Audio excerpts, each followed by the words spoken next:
The Spurs play before the hometown crowd here live in San Antonio, Texas. Along with Greg Anthony, Brett Berry, and our sideline reporter David Aldridge, this is Kevin Harlan. So for the Spurs, their last game, a win against the Lakers in Los Angeles. I mean, no stress in that one. The game almost looked like a shoot-around for them. Amazing at how well they shot the basketball. And on the road, don't forget, they loved being the bad guys that night. They sucked all the air out of the building with their ridiculous shooting. So the Hornets win the tip. We've got a chance here to set the floor, courtesy of Gatorade, all fueled up and ready to go for this one.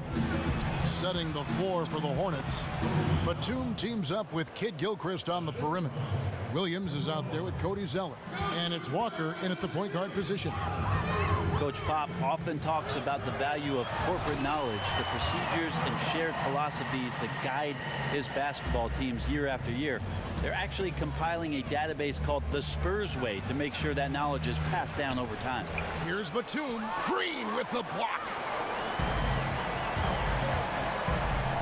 Parker with him. Boy, he was something else against the Lakers. Aldridge kicks to Parker. They set the pick. Passes it to Gasol. Bounces high off the rim and drops. Gasol's got his second bucket. And Gasol excels from that mid-range area. If you leave him open from there, you're going to pay the price. Pick by Zeller. Here's Batum. He's coming off a 13-point game against the Pelicans in New Orleans. He also had 2 blocks that really impacted that game, guys. He really made his presence known. Now, here's Green. And there's the feed to Leonard. And he wills that one in, sinking right through off the back iron. And this is where Leonard has become so difficult to defend. He can beat you with a variety of moves inside, including the one we just saw. And here's Walker outside. Gets the three-pointer to fall. Walker's got himself going with the triple, his first basket of the game. And Tony Parker, the 3rd Frenchman ever to play in the NBA, and unquestionably the best. Well, we've seen a lot of his countrymen follow in his footsteps, and he came over so young. At that time, he was the youngest point guard in the NBA since Magic Johnson was in 1979. And like Magic, he quickly earned some championship hardware. Now, here's Walker after the miss from Pau Gasol. Walker goes in. Batum wide open. He fires. That falls. Nice feed that time from Walker. Nice unselfish dish there, right where his teammate could do something with it. Poked away. Stolen by Walker. And Walker with a clear path to the hoop. A pull-up. And there's another one for the Hornets. There's 31 seconds left in the first quarter.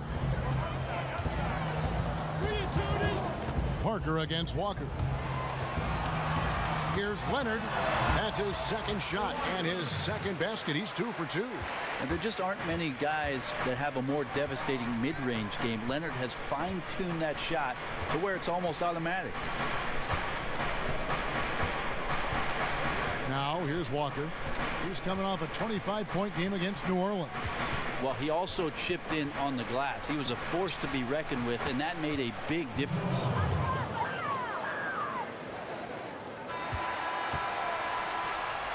And so the first quarter is in the books. Hornets lead by 5. Live from the AT&T Center in San Antonio, you're watching 2K Sports.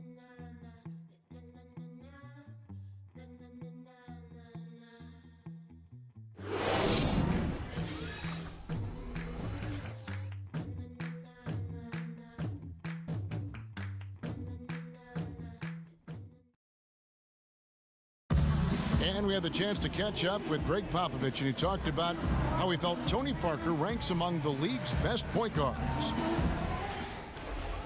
To be in the conversation, I think, is totally appropriate. And Tony is very often not even in the conversation when people talk about top 10 guards and that sort of thing, which has always amazed me. All you hear is all the other names, whoever the new young guard is. And there's a lot of great ones. But to leave his name out seems ridiculous to me. Pop breaking it down and telling it like it is as usual. You got to love having a guy like that as your coach. You have no idea how huge that is for a player. Is Tony Parker a great all-star champion, future Hall of Famer? Absolutely. But would he have reached that level without Greg Popovich as his coach? I don't think even Tony would tell you that. So kudos to Pop. And now the second quarter just getting set to start. And let's quickly break down the game, guys, we've been watching from the Hornets. I tell you what, the scoring has come in threes for the most part here so far. No kidding. Found that range. Now they can't stop pulling the trigger. Mills and Manu at the guards. Anderson is out there with Simmons. And it's Lee in at the pivot spot, manning the middle. So that's who San Antonio starts the second with. And let's catch up with our sideline reporter, David Aldridge. Kawhi Leonard is a low-key superstar. He doesn't have 5 words to say to anybody. He said recently, "I'm not one of the guys in it for the fame. I'm here so I can take care of my family, take care of myself. I love the game of basketball, and as long as I can keep playing and try to get some more championships with the organization, I'll be happy." And that makes him a perfect fit with this franchise, Kevin. All about the game, DA. Thanks. So after making the first, he goes 1 for 2. Right, you won titles in San Antonio. They led the way, but it seems like nowadays smaller market teams are becoming just as competitive as the ones in big cities. I think for guys, they understand watching these small market teams over the course of the last 10, even 15 years, seeing the success that the teams are having, not only on the floor winning championships, but individually where these players show up. They're showing up in commercials. They've got their shoe deals. So the idea of the mass market has gone away. You can have the same kind of exposure, Kevin, as long as you're on one of those 30 NBA teams. They're going to find you. So much is on TV. You talked about this before. So much is online. Every game is seen. Every player is talked about. Yeah, there's no way that you can hide from that kind of exposure. So guys who are looking at teams in the future of where it is that they like to play the game, big cities really aren't mattering as much to them anymore. Now here's Sessions. They lead by 6, their biggest margin. Right side, Kid Gilchrist. He dishes it to Hawes. And that one is good. That's great recognition. Saw he had the height advantage and exploited it.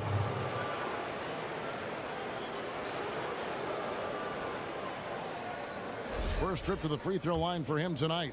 Performed well thus far this season with a 78% clip.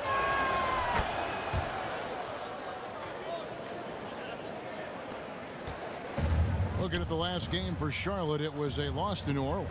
And on an ordinary night, guys, I think they would have come out on top. That's just how well they played, but they happened to catch an opposing team at the very top of their game. Yeah, both teams gave a very strong performance. I think that was a prime example of the home court advantage being just that, an advantage. And the great shooters know when they've got enough opening to go for the 3. I didn't think it was a bad choice on that possession. I mean, maybe could have tried for a more memorable dunk than that one. And we know he's capable of those memorable ones. And San Antonio calls the first timeout of the game, getting their first look of the season at this Hornets team. It's not often we get to see this matchup, but it is a doozy when we do. Just 2 powerhouse teams facing off. Well, if I had a calendar, I would have circled this one. But I love it when they get together. Last year, they split the 2 games between them, and I'll bet their battles are just as tightly contested this year.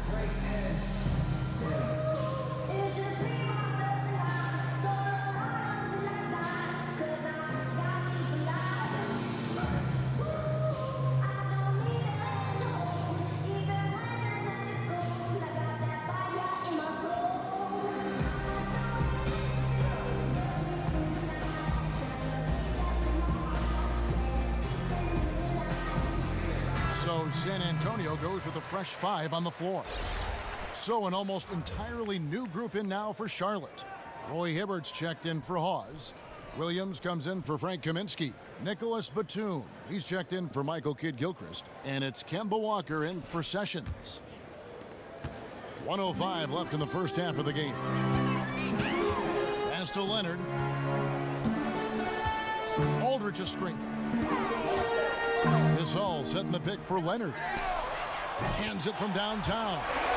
Leonard's got 7 points in the game. It's become obvious to defenses around the league now. You can no longer give Kawhi any space on the perimeter. There's a screen by Williams. And Walker kicks to Williams. All sorts of time. The rebound by the Spurs. And you know what? That's one of those heat checks if he's taking shots like that. And even though he's been on a roll tonight, that one was a bit forced. San Antonio with the ball. Trailing here by 8. This all no good. Hornets have gone 2 of 4 shooting the ball here in the second. Williams dishes to Walker.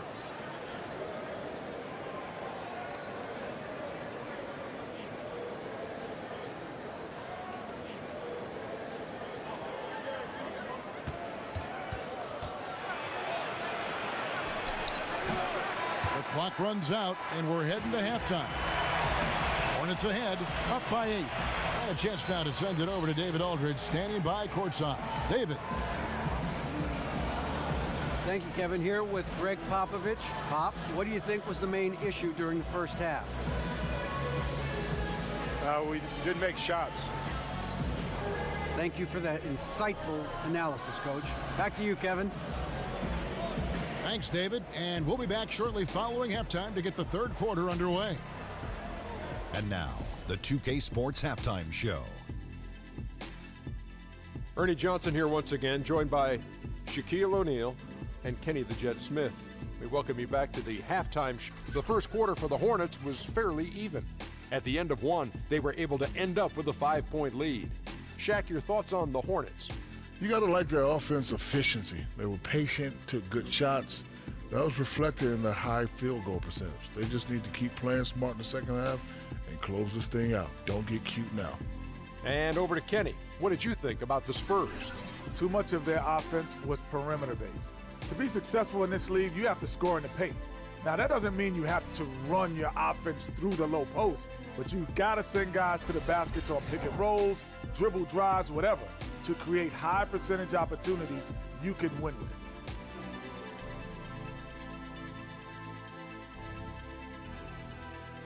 And in a matter of moments, they'll be starting the third quarter. Kevin Harlan standing by. See you, folks.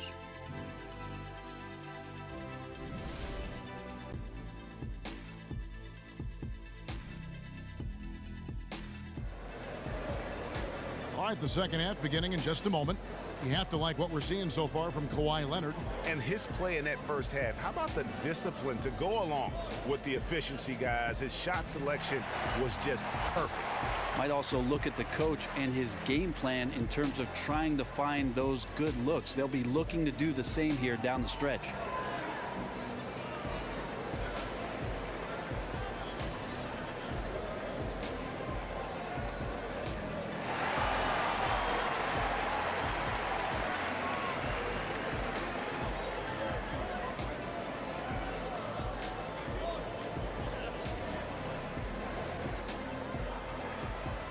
And they say it's a players' league. How much do you think, Brent, does coaching make?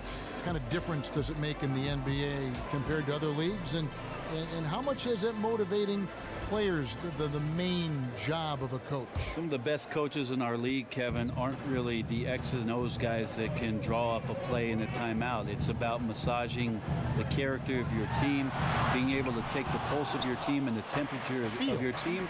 Yeah, and during the right times during the season, be able to activate maybe your brain in a different way and get you out of the monotony of what an 8-month season is about. So some of the more creative minds in our game are not the X's and O's guys, but the ones who try to do a little something different just to tweak you, to keep you engaged and make sure they get the best out of you. Great insight. Tipping off the second half, here's Steve Clifford's 5. Batum teams up with Kid Gilchrist on the perimeter. Cody Zeller out there with Marvin Williams. And it's Walker in at the 1. Now let's go to the sideline and catch up with our Hall of Famer, David Aldridge. Well, guys, we all know about the championships that the Spurs have won, but it's their culture that is admired around the league. Coach Popovich said, "I've been fortunate with the guys I've had come through here. My job is pretty easy when people have that character." You don't have to convince them to get over themselves or to feel responsible to each other. It makes it easier to have a team that enjoys playing together. Evan? All right, DA, thanks. Being modest certainly is Coach Pop. He chose the players who fit, certainly. The Hornets shooting their 4th and 5th attempts at the free throw line tonight. And really, they haven't been able to differentiate themselves from the free throw line on the season at about 76%. Now, gentlemen, 2 shots. 2 shots.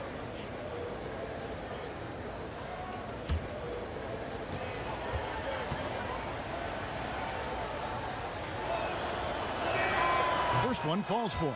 Some changes for Charlotte. Spencer Hawes is checked in for Zeller. Kaminsky comes in for Marvin Williams. And Sessions subbed in for Walker.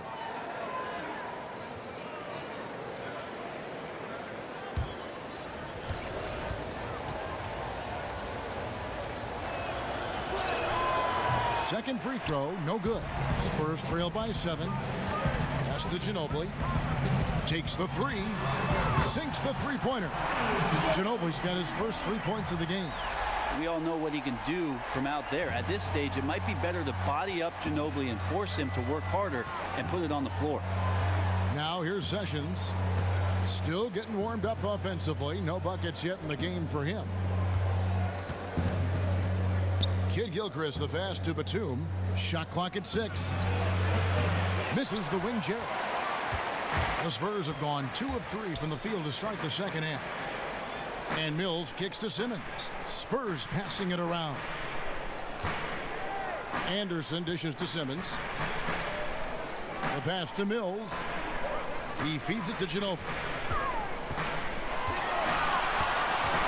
From deep three-point range, Hornets with the rebound. They've led by as many as 11 points. Next up on the schedule, the Grizzlies. That'll be a home game. That game marks the first half of a quick 2-game homestand. They set the screen. Out left to the wing. Here's Hawes. A three-pointer off the mark. Spurs trail by 4. It's 9 seconds separating the shot clock and game clock. Here's Kid Gilchrist. Drilled from 11 feet out. 20 seconds left to play in the third. And if they're smart, they can hold it for the last shot. That's got to be the game plan here. Make this the last possession of the quarter. And here is Ginobili. Kicks it to Mills. Off the pick. Here's Lee. And it's good, but hold on. The officials may want to look at that one on the replay monitor. And not so fast. The officials are going to check that shot again and make sure they got it right before we go to the fourth.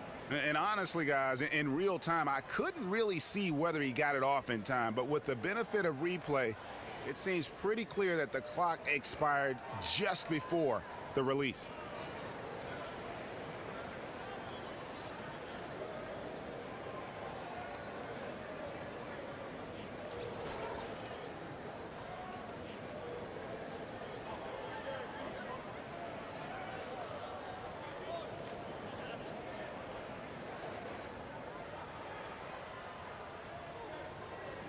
And they've seen enough. The basket will not count. The quarter has come to an end before the shot.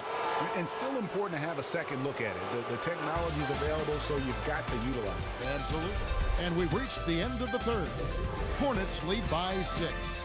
And we'll have the start of the fourth quarter for you as soon as we get back from this short break.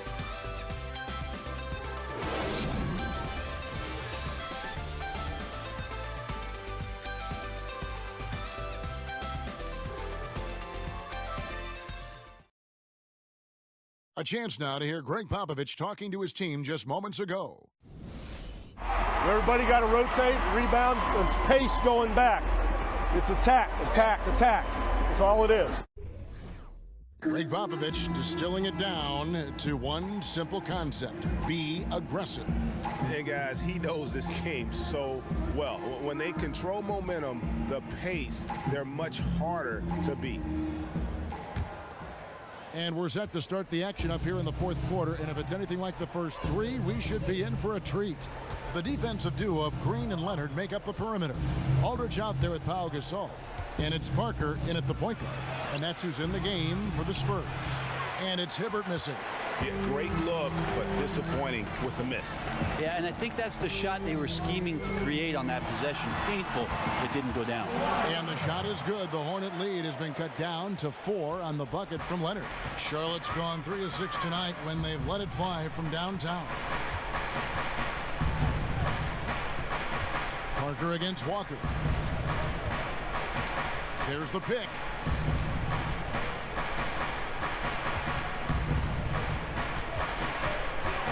For 3. Charlotte gets it back. Bellinelli passes to Walker. Lets it go from deep. Charlotte no good that time either. Spurs trail by 4. Feeds it to Leonard. Down low. Deflects the pass. Now Bellinelli. To the middle.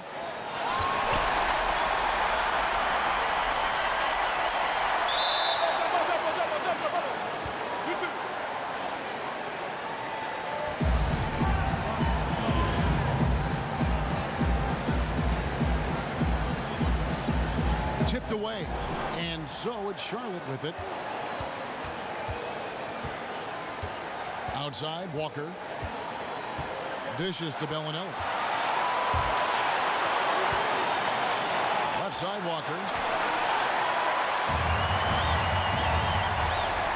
1:15 left in the 4th.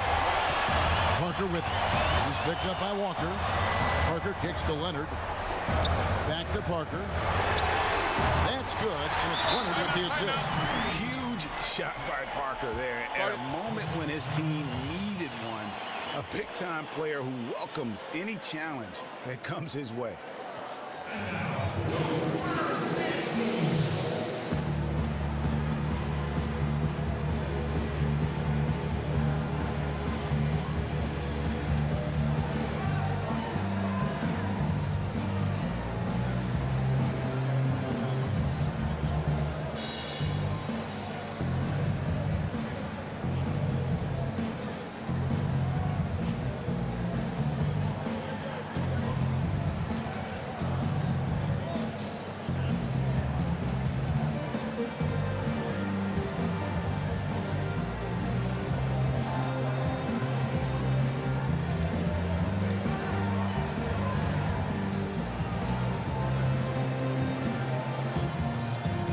Spurs making a switch here. Ginobili's checked in. Michael Kidd-Gilchrist is checked in for Charlotte. Batum comes in for Marco Bellinelli. All right, let's catch up with our sideline reporter, David Aldridge. Hey, guys, I had a chance to find out what Steve Clifford talked about with his players. He said, this is what we play for, fellas. Let's knock them on their heels right out of the timeout. Show them how much you want it. Go get it. He really is fired up about this game, Kevin. Here's Walker, and the shot goes in. And the Hornets lead by 3. 1:02 left to play in the final quarter. Parker with it. Nice ball movement by San Antonio. Well, sometimes when you're that wide open, you start to overthink it, and it looks like that's what he did there. Zeller, a screen on Parker. Leonard brings the double team. Here's Kidd-Gilchrist. It falls. They brought the double team to force the ball out of his hands, but failed to rotate off the pass. San Antonio calls timeout. They're losing by 5. 32 seconds left here in the 4th quarter. Guys, what do you think? And they need to use as little time as possible here. If they can get a bucket before the clock hits 24 seconds, they can try for a stop on the next possession. If there's less than 24, then they'll have to foul.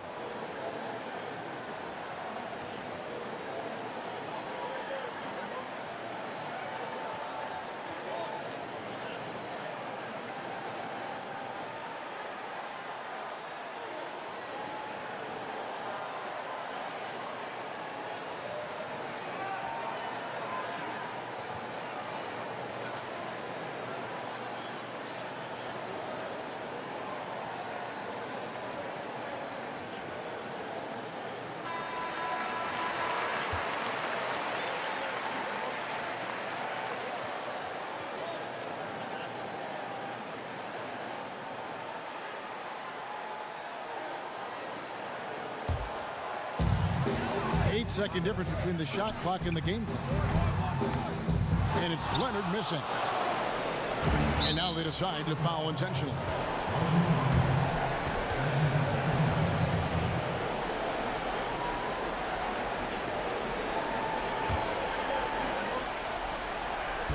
.24 seconds left in the fourth quarter, and he commits the intentional foul.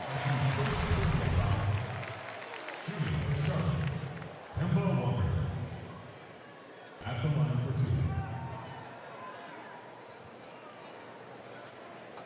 2. 2 shots.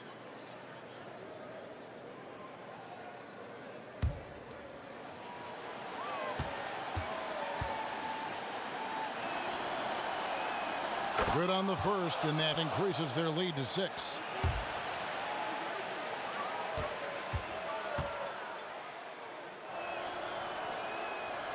And the second free throw, no good. A tough break there. San Antonio calls timeout. They trail by 6. 23 seconds left in the fourth quarter. Guys, your thoughts? And they still got a little time to play with, so a 3 and a quick foul could make things interesting. Definitely. Everything has to happen perfectly just to give them a chance.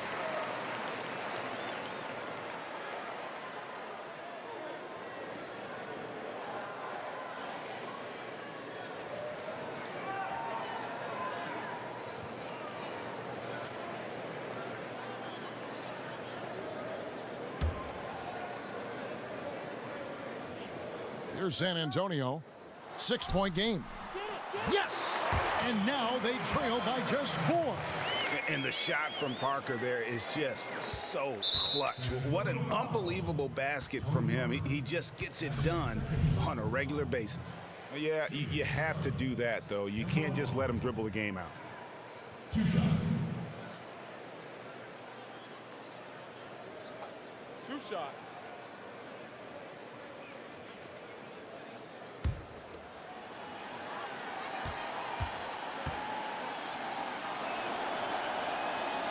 It's the first, and that puts them up by 5.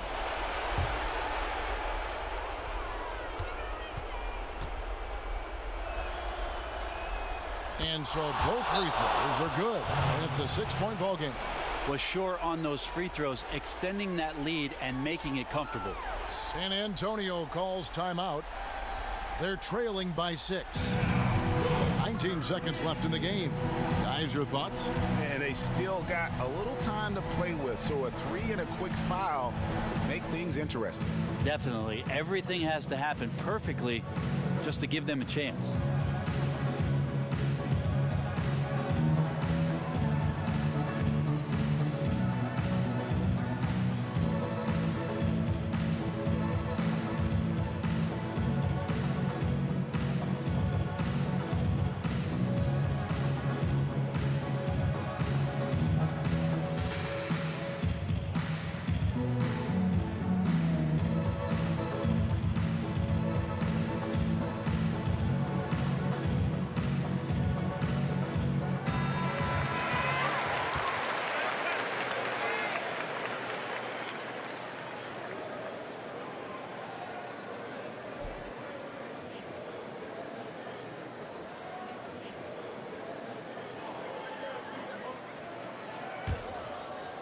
Nineteen seconds left in the fourth quarter.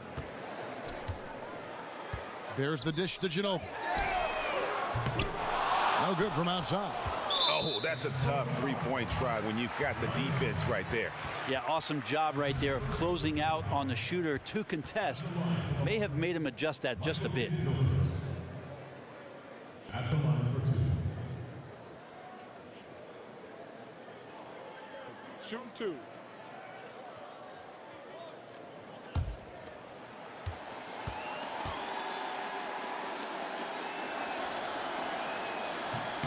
Good on the first, and that makes it a 7-point lead.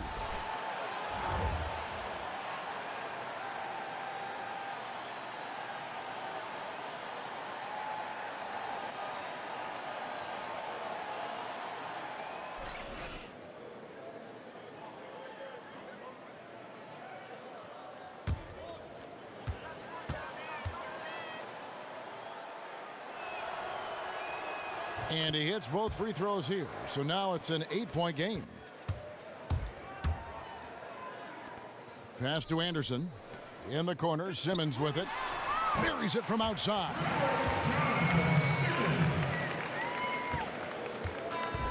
So it's Charlotte picking up the win. A truly gutsy performance away from home. You know, it really was. And Kevin, when this one was hanging in the balance late, they showed just what a tough-minded group they can be. Well, folks, that's going to do it for now. For Greg Anthony, Brett Barry, and David Aldridge, this is Kevin Harlan. Thanks for watching the NBA, presented by 2K Sports. And now the award-winning Ernie Johnson will take it from here. We'll see you next time. The 2K Sports postgame show. Welcome back, friends and neighbors. Ernie Johnson along with Shaquille O'Neal and Kenny Smith as we move forward to the Kemba Walker. Everything his team asked of him, he delivered, which obviously isn't a surprise, but that makes it no less a beautiful thing to watch. Boom, boom, boom. That's right, Ernie. Instruments. This guy was instrumental tonight in making sure they avoided a second straight loss. They needed somebody to step up tonight, and he was their guy. He shot over 50% from the field tonight, partly because he was in constant motion. He found the gaps in the defense, and that made him get open looks. That's going to do it for our broadcast tonight. We certainly hope you've enjoyed the show, don't we, guys? It was great. Yeah. Kenny Smith, Shaquille O'Neal, and for Kevin Harlan and the entire 2K Sports crew. All 653,000 of them. Yeah, it's a lot. Hard-working. A lot of people. Yeah. It's a long line at the buffet, though. Yeah. Shout out to the T-Pose, man. Oh, yes. I don't know his name, but I know his face. I'm Ernie Johnson. See you next time.